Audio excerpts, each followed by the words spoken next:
زیادہ ضروری ہے۔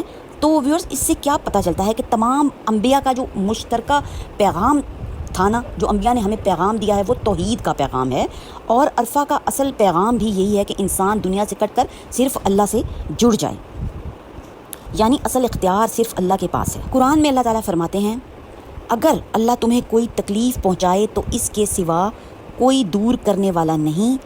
قرآن شریف کی ایک آیت کا ترجمہ آپ کو بتایا ہے میں نے۔ اس دعا کو پڑھتے پڑھتے بندے کے اندر یہ یقین پیدا ہوتا ہے کہ میری مشکل کا حل صرف اللہ کے پاس ہے، اور اللہ تعالیٰ ہر قسم کے معجزے پیدا کر سکتا ہے۔ دنیا کی کوئی طاقت جو ہے وہ ہماری مدد نہیں کر سکتی، صرف رب تعالیٰ جو ہیں وہ ہماری مدد کر سکتے ہیں۔ ایز اے مسلم ہمارا جو ہے وہ پورا عقیدہ بھی یہی ہے۔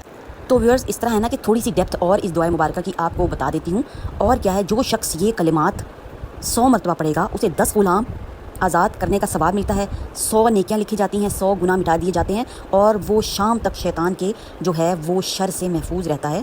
ماشاءاللہ۔